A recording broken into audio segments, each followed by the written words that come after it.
Okay, I think this is recording.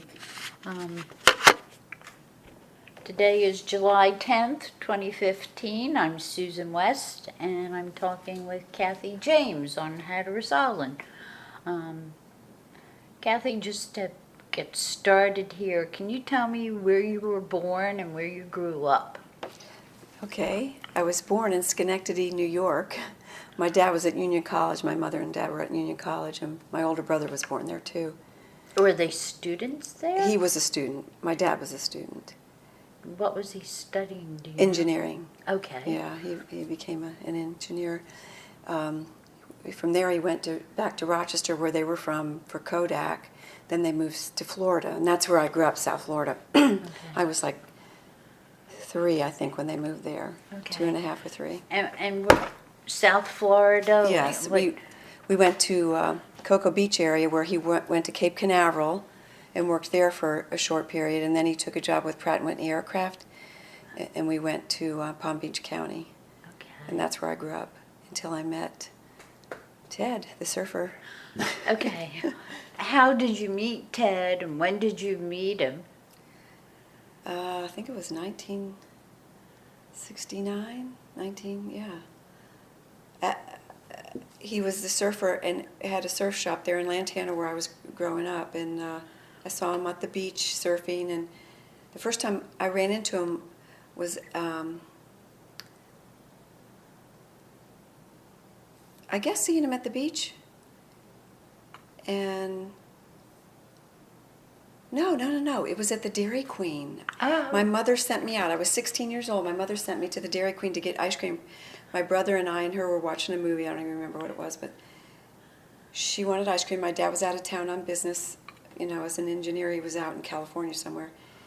And so I had my license and drove to the Dairy Queen to get ice cream. And there, in the line ahead of me, was this long-haired I didn't know I didn't know what he was. He was this long-haired hippie dude with a bandana around his head, cowboy boots,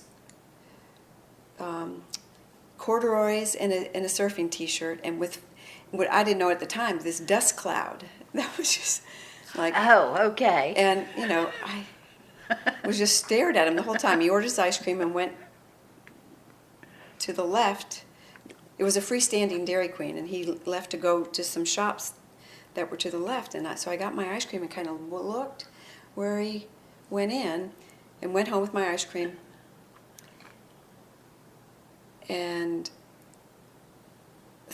didn't think much else of it until I went to the beach with some girlfriends and saw him again surfing, or came up on the pier from surfing. You could eat lunch there. And then I was determined after that I was going to go back with my girlfriend and find. So we went back to the Dairy Queen, I don't know how many days later, and walked down and saw that it was the surf shop. Okay. I'm just going to... Okay. Is it still going? Yeah, but that's okay because we can just edit out Okay. the phone ringing and all. That's no problem. But anyway, I found out it was, we walked down the sidewalk and back and saw that it was a surf shop. So you figured out that he was somehow associated with a surf shop. Right, and so I kept seeing him like at the beach, or, when we were at the pier having lunch, and, I was 16. I wasn't going to talk to him. He was 8 years older than I was. I was going to ask you that. Okay. And so, but one day I went to get my dad had a mailbox at the Lantana post office for this Trimarine company. He had built a houseboat when we were kids and trailed it all the way to Canada and back without ever putting it in the water. We used it like a trailer and camped in it, great. 7 kids. We visited all the relatives on the Wow. way up and back and sightseed and all that. But anyway, he wanted to go into production, which it never happened. But anyway, he had this box, and I went to get his mail for him, and Ted was getting his mail out of his box. It was Fox Surfing Products Incorporated back then, which Freddie has changed it back to that. And so I went in and got the mail, and he saw me and stopped me and started talking to me and asked me out on a date. Okay. And said he was going to Puerto Rico for for a short time, but when he got back, the Palm Beach Festival was going to go on. It was after Woodstock, and all those guys were coming to play at Palm Beach Racetrack. It was a big event. I have the paper somewhere where I saved it in a scrapbook, but you know, the Rolling Stones, Janis Joplin, all those people were coming to, and it was a big thing. So he said, "Will you go?" And I said, "Sure, I'll go with you." But he wasn't coming back till like the third day of it, or the last day of it, or the second to last day. But so anyway, he went on his surf trip, and I went with my girlfriends to the first day of the festival. You know, I had a big time. Came home, and I guess he called and showed up to take me the next day, or whatever day it was, I don't remember. But you know, I'm 16, and he's like, what, 8 years older? Is what, 8? He's legal. He, you know, he can drink, or he can. Right. So we go to the festival, and he loses all track of time. He's doing, you know, whatever he wants to do, and Right. And I'm just like, oh my God, you know, I got to find out what time it is. I have to be home by 11. You know, I'm still in school. Right. When I finally find out what time it is, it's like midnight. The traffic out there was horrendous to get to and from. By the time I get home, it's like 1:30 in the morning, and my dad is pacing. So anyway, I got restricted for the next month, and I'm sure. But he kept calling and kept calling, and So what did your dad and your mom think of this older man dating? they actually sent me to New York to my aunt's for to get me away from him for a while during the summer. And he flew to New York at the coast with some boards to deliver to somebody, and came over to my aunt's. Oh, And we flew back home together. So that is funny. yeah. And so when did you get married? 1971, as soon as I graduated from high school. Okay. Okay. Yep. So, yeah, we were like dating for a year and a half or so while I was in high school, and then, yep. And tell me a little bit, like when you met Ted and when you were first married, he was making surfboards? Yeah, he had the factory there in Lantana, and it was Fox Surfing Products he incorporated, and he was selling them up and down the East Coast. And let's see, in 1972, when Teddy was a baby, we went a cross-country trip to a surf contest in California in our Volkswagen van. How cool is Yeah, that? so because he wanted to. Well, he was in the world while we were still dating. When I was in high school, he went to the World Championships in Australia in '70, I think it was, in 1970. To surf? To surf in the contest, yeah. Oh, wow. Yeah. Yeah, I still have letters that he wrote me from then. And did Ted come from a surfing family? No. He came from a Southern Baptist grocery store family, Winn-Dixie. They were all in Winn-Dixie. His father and his brothers were all like executives in Winn-Dixie. And he was the black sheep of the family, they say. So He just, he fished, grew up fishing. That was his first love. And boats to the Bahamas and stuff. But in the 60s, I guess when he went to college, he started surfing maybe. And did he go to college in Florida? at Florida Southern. Okay. He was there for 3.5 years. He dropped out his senior year. He said he'd had it and went to California to live and surf. Okay. And then to Hawaii. He lived in Hawaii for a little while. And I guess he learned to shape out there. You know, I wish I would have questioned him more about those times. And did he have partners, do you know? No. He came back here.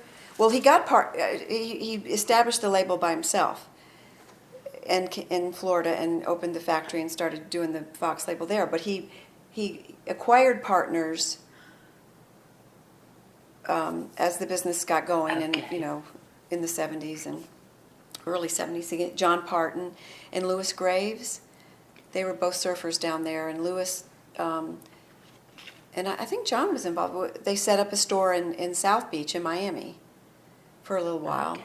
And Louis ran that one. And then there was somebody else, and I can't remember his name. I have pictures of him that did one in Fort Pierce. a shop Okay. in Fort So Pierce. they had several stores Yeah. in Florida. Yeah. So, And then John Parton took over the West Palm Beach because we moved up here, lock, stock, and barrel in '76.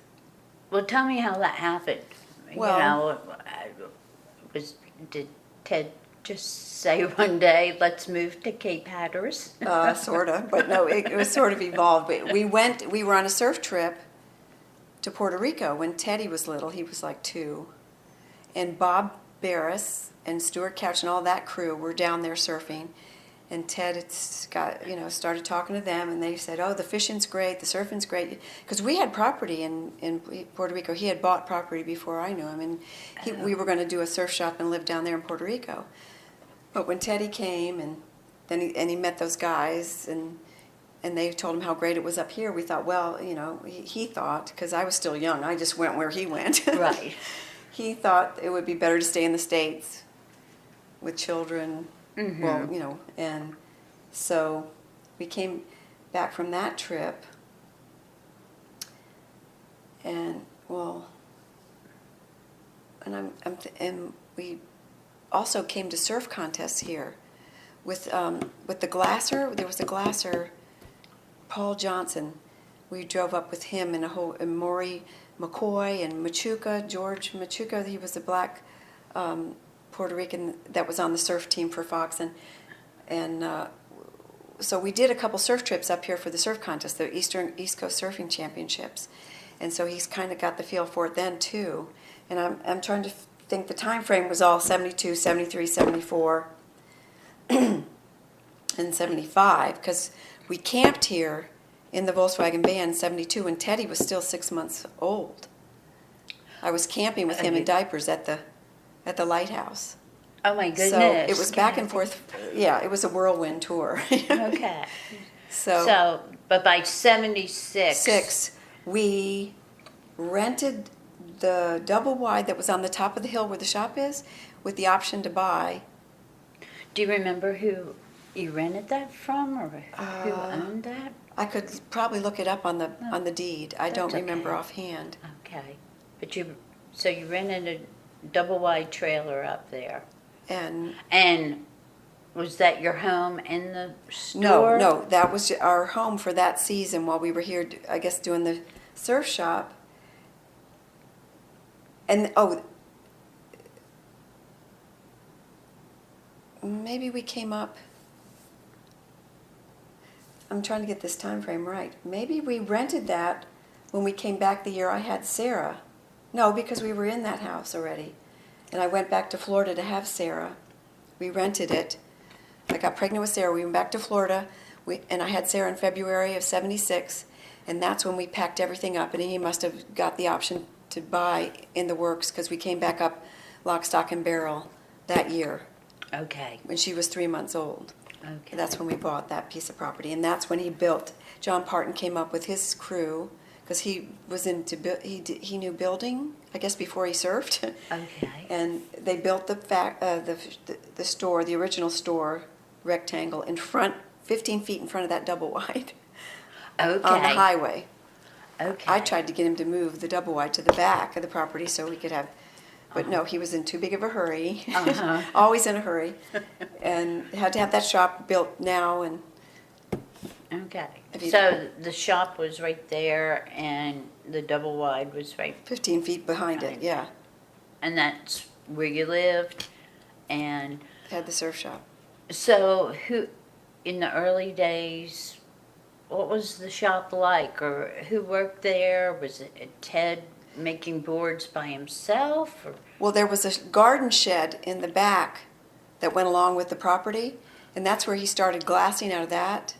Oh. And then he built onto it, or shaping and glassing out of that. Donnie shaped and glassed in that thing.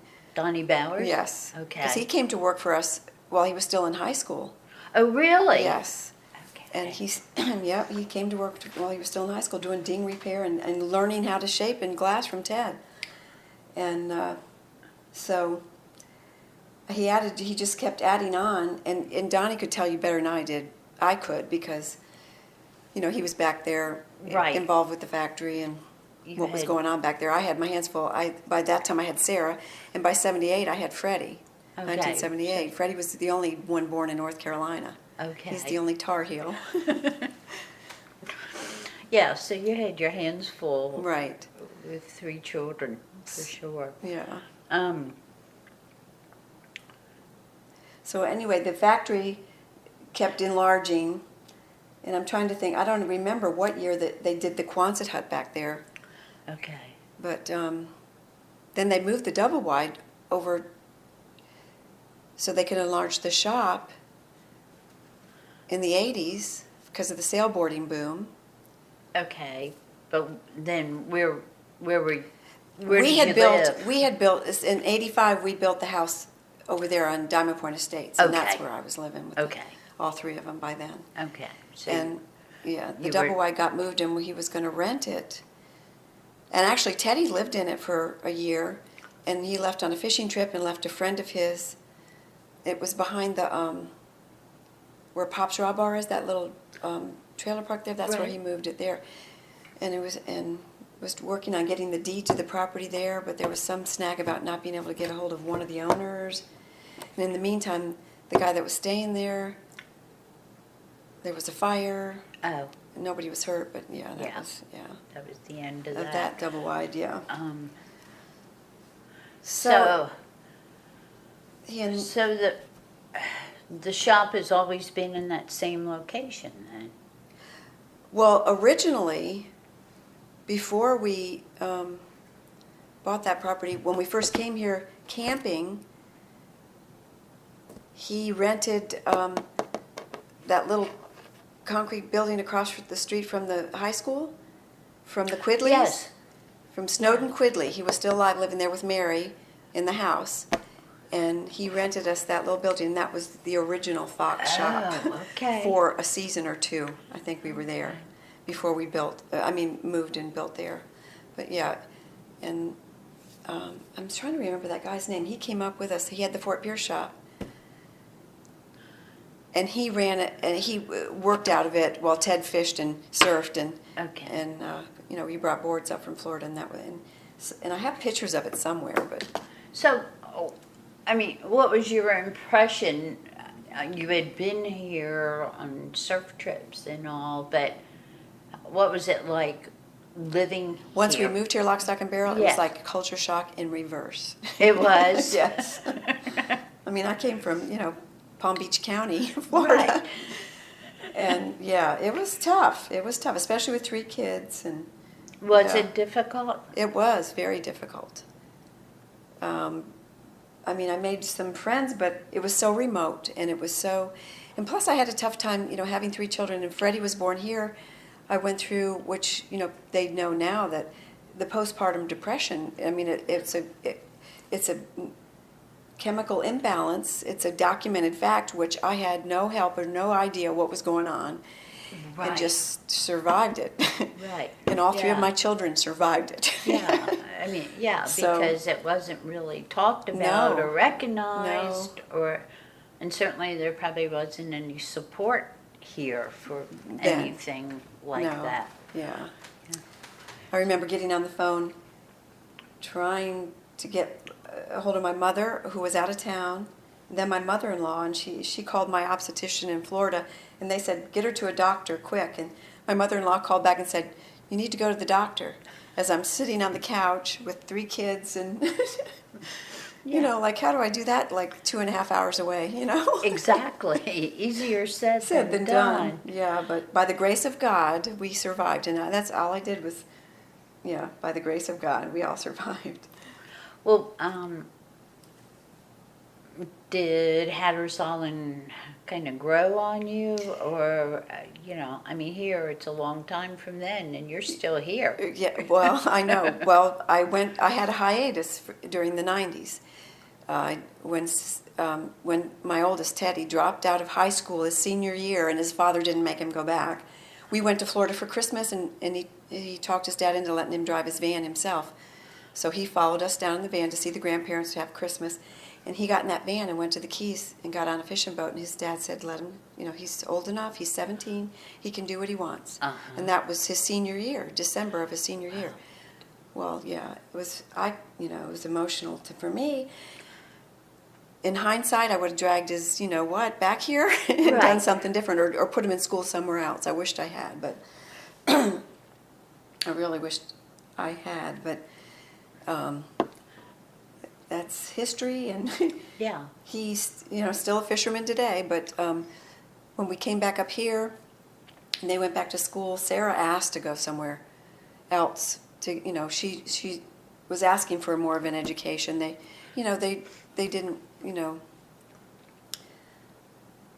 have a lot to offer, I guess, here at the time, but they were just getting computer classes. But we looked into sending her, I guess, to Richmond, but that was the year the bridge went out, so that nixed that idea. But so by the time Freddie had gotten to 8th grade, he had gotten into trouble with some of the local boys. There was an Odin boy involved. There was other kids, and I think the Odin boy went to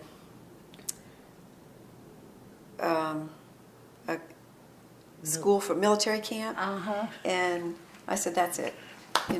So that's when I took the two of them, and we went to Florida and looked at schools. And Ted's parents lived in the Jacksonville area, and there was a good private school there, and so we put them in there, and they stayed there for the rest of school. Okay. Through high school. And then Sarah went to college at Chapel Hill. She got a scholarship for her first year. Freddie tried Florida Southern, where his dad was, and it was landlocked. It did not work for him. Oh, I'm sure. Yeah. Yeah. He came back here and went to COA to get a business degree. And worked in the shop. So,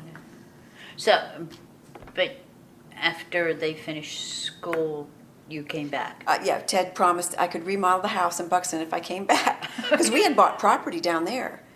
Oh. A house down there. Okay. Near his parents. And long story short, I wish I'd kept that property. Everything, Yeah. hindsight. But we rented it for a while, then we sold it, and we remodeled the house here in Buxton. Okay. So, why are you still here? Good question. What is appealing about Hatteras Island or the community here?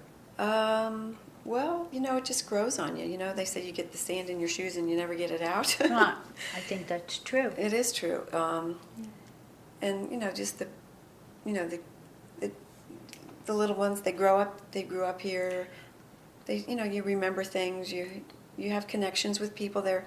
It's different than the city, I mean, I love going to the big city and visiting, and maybe, I kind of would like to maybe do something with my artwork somewhere, go back to school for it. I've always thought I should have done that when I was in Ponte Vedra area at St. Augustine, but I came back when Ted said, come, you could remodel the house, and we were just getting used to, the kids were all grown, and we had the empty nest, which was starting to work out, and we were getting to know each other again at a different, time in life, and we're kind of looking forward to that. And, then, we went out to visit in the mountains, and that's when, he had his heart attack and died.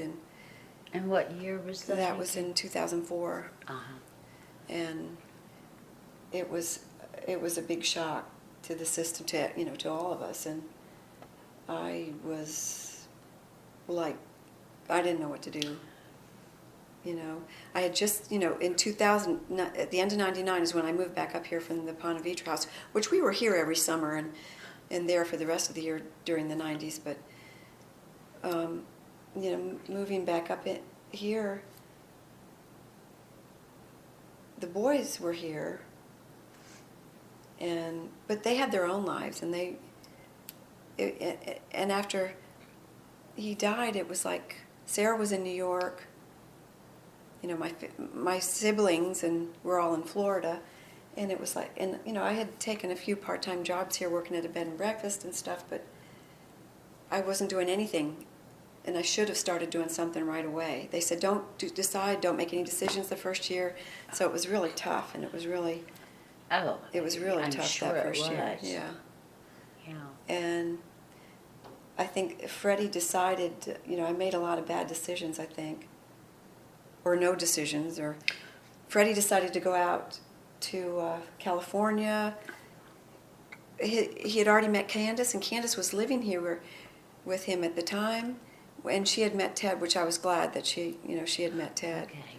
So they moved out to California. She went back to get a beautician's license and cosmetology license, and he went to work for Lost Surfboards.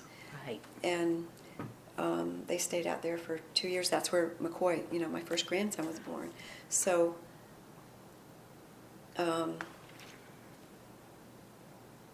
in the meantime, I guess, I met Joseph Reed, and started dating him, and started having a little bit of semblance of, life again.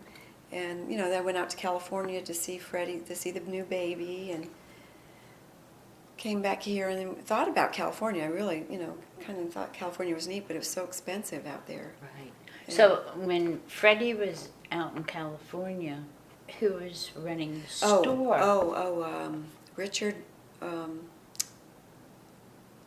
Okay, so you had some So, guy. yeah, he was the general manager. Okay. Yeah. And I would just go and oversee Okay. whatever, if they needed anything. But then when Freddie returned to Hatteras, he took over running the store? Well, it was Richard Waltz. He decided he didn't want to be the manager anymore. So Freddie decided to come back then. Okay. And keep it going and That's really spectacular. yeah. That. He wanted to keep his dad's legacy going. Yeah. Yes. Yeah. And plus, Candace said he missed the fishing terribly at Hatteras. The fishing isn't anything like that in California. You had mentioned that Ted had always liked fishing, but he didn't do any commercial fishing in Florida, did he? No, I don't think he did before we moved up here. It was just all sports fishing, yeah. And do you have any idea how he got involved with commercial fishing up here? Well, it was his first love because he did that before surfing. His parents lived on the Intercoastal when he was a teenager, and he was snook fishing. And before that, they had yachts. Okay. They had Rybovich yachts, which was the Cadillac of yachts down there, and they would go to the Bahamas and fish tournaments. And so, I have trophies and silver cups and everything, and marlin bills from his days of fishing with his parents. Okay. And So he grew up fishing. And his family coat of arms, when we got married, the first year we were married, I decided to do family coat of arms for my family. My grandparents, Purnell and Telex, I really couldn't find because that was changed coming over through Ellis Island, and I haven't finished researching that branch of the family yet. But I researched Purnell, and that was a French fleur-de-lis, and did that for my grandparents. And I decided I'd do James while I was at it, and their coat of arms, when I researched it, was a fish. It looked like some kind of prehistoric dolphin. Isn't that something? The emblem that came up, and so it's like in the blood. Yeah. So, and I grew up fishing on the Intercoastal. Excuse me, in South Florida. We lived on the Intercoastal, and Right. at the age of 6, I was fishing Right. up and down the beach with my brothers and my older brother, and just always loved it. And when I met Ted, we fished. That's what we did on dates. We would go snook fishing. Really? Yeah. He would bring in the if he was early morning fishing before it was light, he'd put a snook on the doorstep. My parents would wake up in the morning, there'd be a snook on the doorstep. Oh, that's a great story. Yeah. So it really wasn't a leap of faith when he was up here to make that transition into commercial fishing. We had a Robalo outboard that we trailered up here from Florida and fished out of, and he just saw all the fishing that was going on, the commercial fishing, and he just got the bug. And I guess the first commercial, I don't know if he commercialed out of that boat or not, but he had a boat built in Wanchese. Oh, he did? It was called the Sarah Sea, Okay. and I can't remember Freddie could tell you who built it, and shame on me for not remembering the name, but Ricky Scarborough was building boats in Wanchese. And he had a really nice boat built there and fished it. I don't know if I think he took some parties out. He started chartering some parties. Okay. He named it the Sarah C, Sarah, S-A-R-A, with a C, because our daughter was Sarah Catherine, and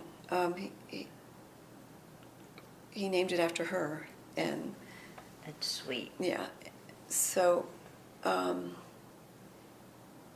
he ended up maybe commercialing out of that for the first time with king mackerels in the winter and stuff like that. And then he sold that boat and got, I think, the Watersport. He went to Maine and got the Watersport. Oh, that boat came from Maine. Yeah. I didn't know that. He had it built up there. And I really don't know the whole story why he went all the way up there, but something about the hull and design. And I guess he just found a builder up there Yeah. who could do it the way he wanted it done. He was an incredible fisherman. Yeah. Yeah. Yeah. And an incredible board shaper too. You know? Yeah. It's really. Yeah, He was a high energy type person, wasn't yeah. he? Well, yeah, what is that, the type A personality? Yes. Or, yeah. But he could be really laid back too. I mean, so he had that side to him too. But the boys tried learning, and they can shape a board, but they didn't hone it like he did. So they didn't stay in that part of the thing. But they inherited his fishing and his fishing skills. They really They have did. that. They really did. Yeah, All that they knowledge. got those genes. For sure. A little bit ago you mentioned your art. Tell me, what kind of art do you do? Watercolors and acrylics. Now, mainly watercolors. When I started, I took watercolors in high school. And I just kept, I tried an oil class or two, but it was hard to transport those and do those.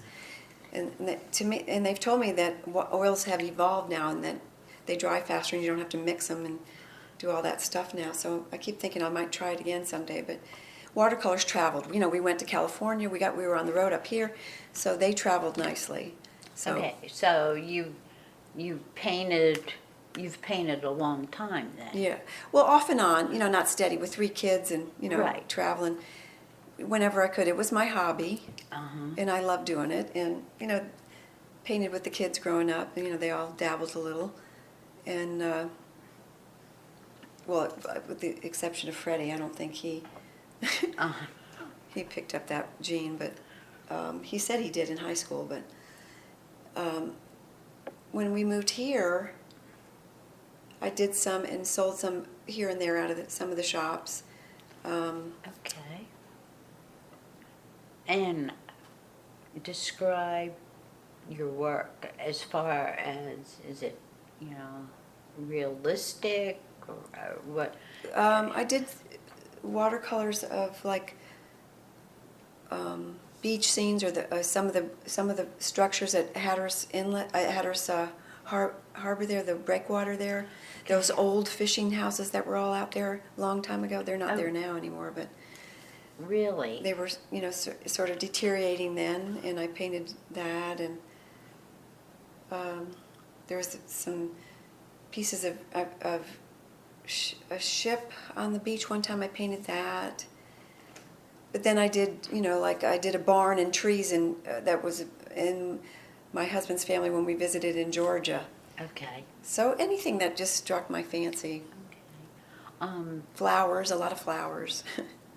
And have you said you took classes in high school? Have you ever The art teacher, that's what got me hooked on watercolors. My Mrs. Anderson, she had watercolors, and that's what really got me wanting to paint.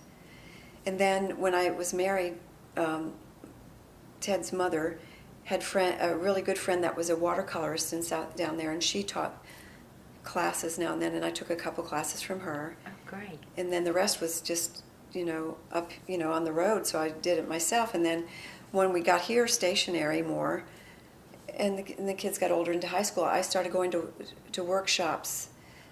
In Manio, they had several artists that would come and do workshops up there at The Arts Council? I don't know if it was the Arts Council.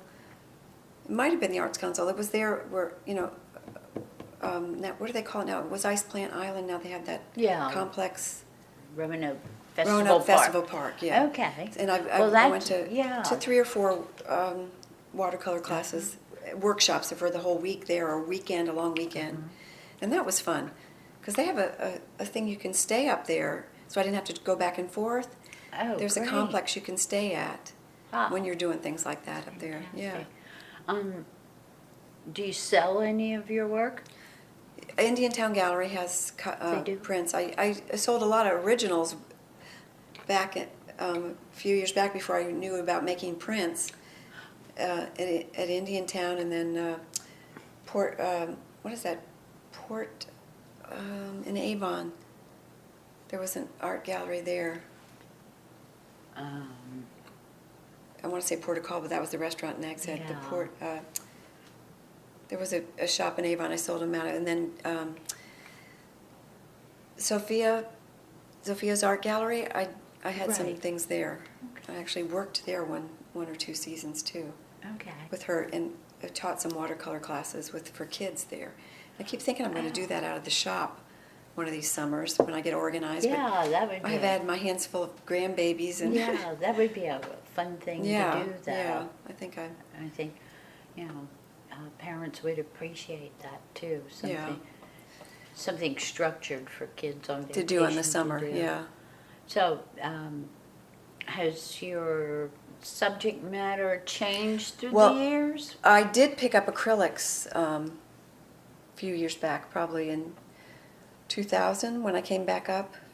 And what is the difference between acrylics and watercolors? Acrylics you can use them like oils, or you can use them like watercolors. Okay. They're more versatile, and because I hadn't painted for a little while, and then the colors were more vibrant. It was just fun throwing the paint on the canvas, so it was different, and it was quicker and easier than watercolors. And when I got the watercolors out again, because I hadn't done them for a couple of years, when I'd make a mistake, I could do a mixed media and get the acrylics and fix it. Oh, okay. So that was fun that way. So I did Ted's boat, the water sport, and I think that was that was fun, and that was the first boat I think I attempted. And I've done the lighthouses, just the top of the lighthouse, or. And would you call your style? I mean, is it abstract or realistic, or? It's a little bit of both. I did a version of the lighthouse I call my Van Gogh version. It's sort of his style of that loose kind of strokey painting. So why do you like painting? It's an outlet. I can lose my mind in it and don't have to think about anything else. It's a creative outlet. I don't know. I guess I'd be moving the furniture around a lot more if I wasn't doing it. Okay. Let's see. Do you remember when Ted got involved with windsurfing? I mean, windsurfing used to be huge here. Yeah. It was probably the 80s. Okay. And that was quite a... Well, and no, it was it was the 80s, because Freddie was little. He was born in 78. And by the time he was 5, Ted had made the pond out there at the point you could still go and swim in. And Ted had shaped a little board for him and made some, with pipe or something, and made a sail out of those tarps, those... Right. And put him on that pond with a life jacket on, and I was going to have a heart attack because he couldn't swim yet, but he was determined to teach him how to sailboard. Wow. At 5, yeah. That is great. And 5 and 6 years old, he was out there on that pond learning to sail. Great. So that would have been 78. '83. Uh-huh. So, and it was already established. He was already starting to sailboard. There was a guy, Fernetti, who was his last name, that came up from Florida to teach Ted how to sailboard. I don't know what year that was, Okay. but John Parton had started doing it in Florida, the partner in the Fox shop down there, and told Ted he had to find out about it. And so he came up to teach Ted. And actually, that's when Donnie learned to sail. And we all went out on the pond, and I forgot. We all went on the pond and started sailing out there on the pond the same day. That's great. I got on a sailboard the same day, and they all, went shooting past me, Uh-huh. but, because I had the kids. But it was fun. If they rigged up the sails for me, I would go and sail. Uh-huh. But it was a lot of work, and Fantastic. yeah, I'd forgotten all that. Yeah. Yeah, it was amazing how windsurfing became so popular. So fast. It seemed fast to me, but I don't pay a whole lot of attention to water sports, since I don't participate. But all of a sudden, it was like, whoa, windsurfing. It was fun. It was fun. It wasn't fun learning in the pond. We all started on one side, and of course I got blown to the other side, and they're all doing their thing, and they forgot about me over here. So I had to walk everything around. But eventually, you get the hang of it. And then I was windsurfing in the Sound up there at Canadian Hole with the boys as they were learning, and then they just got so much better and were. Did you ever do regular surfing? Oh, yeah. You did? When we were dating, I learned to surf. When I was in high school, I learned to surf. Okay. Yeah, I got free boards out of the shop with my girlfriends, and we'd go to the beach and surf. Nothing spectacular, but we had fun. And I would go with Ted on his trips, like to Sebastian up there by Sebastian Inlet, and I quit doing that because it was too crowded, and I got run over a few times, and that did it for me. As far as staying competitive, I just did it for fun, and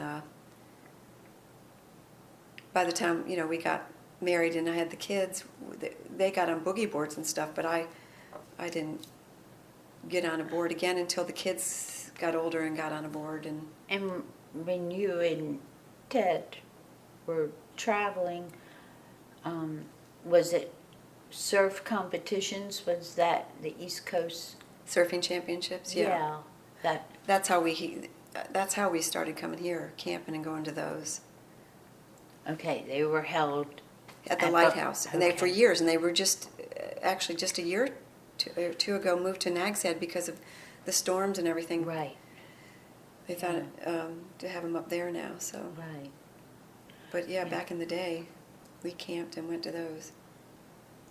And did you say you camped right at the lighthouse campground? Yeah, Uh-huh. Yeah. With babies. Cold showers, yeah. They didn't have hot water showers. There was cold showers and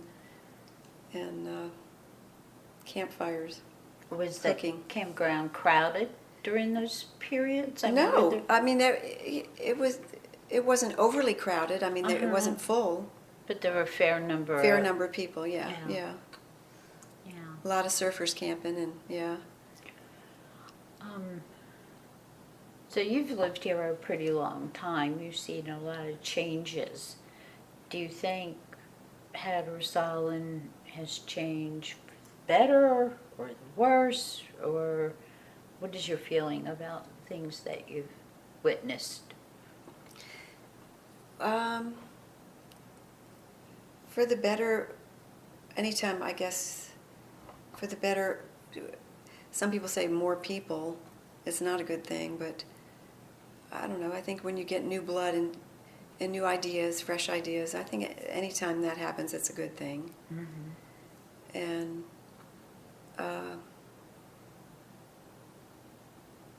it gets a little overcrowded in the summer. It does. And you wish it wasn't so crowded when you can't get out to Highway 12 from Yes. a stop sign here. And but it pays your bills through the winter, so you can't complain. But there's still the people are good. If you need something, the people that live here, I think it's a good group of people, and anytime there's a problem, if you ask, there's somebody there that will help you, I think. Mm-hmm. Yeah. Yeah, I think so too. Very But generous. On the other hand, though, you can live like a recluse and Right. hide from the world, and that's sometimes you need to do that, but sometimes that's not too good to do too long. Exactly. Exactly. So do you think Teddy and Freddie will stay living here for forever? That's a good question. I think Teddy would, without a doubt, because of that's all he wants to do is fish. But I don't know. I don't know. Even they could want to do something else. Mm-hmm. I know Candace would like Freddie to do something else. Uh-huh. Just something more steady where you have retirement. When you own your own business, it's hard to think about retirement. Ted never thought about retirement because he just always thought, we had property, we had stock, we had, the business, and what else would you Right. need, But, yeah. But, the economy changes, things change, and you never know, so. Yeah. When you're self-employed, you don't usually get benefits. I mean, in the traditional sense, you have benefits of, being your own boss and having all that responsibility, but you don't, have a retirement plan. You don't have, sick days or vacation days and that kind of stuff. Yeah. So that is different. Well, Makes this has it been tough. great, Kathy. I really appreciate you taking time to. Is there anything else you would like to say while the recorder's going? Well, Hatteras is a great place if you love the water, and my family's always loved the water. I grew up on the water, Ted grew up on the water.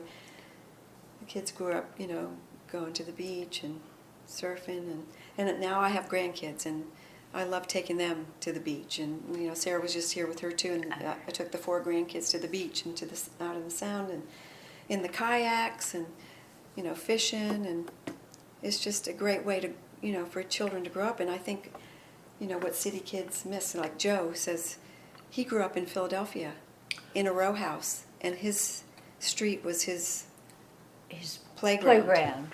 Exactly. Exactly. He played wall ball, stick ball, baseball, Right. any kind of ball that they could think of. They were Right. making up a ball game, and But it's he'd been to the beach once, I think he said, as a kid. yeah, it's lovely that you're able to share, appreciation for the environment with your grandkids. Yeah. And experiences on the water, because certainly that's part of their heritage. Right. For sure. Yeah, definitely. And hopefully those Boston 2 will keep coming back so they can, that part of their Yes. heritage will take root and they'll know that part. Yeah, I think that's so important. I do too. And the older I get, the more important it seems that people need to know about their families and their heritage. Yeah. Well, thank you. I appreciate it so much. You're welcome. I'm Anytime. I'm sure I could probably fill up another hour or two if I think about it. And once you leave, there'll probably be 100 things more I want to say, but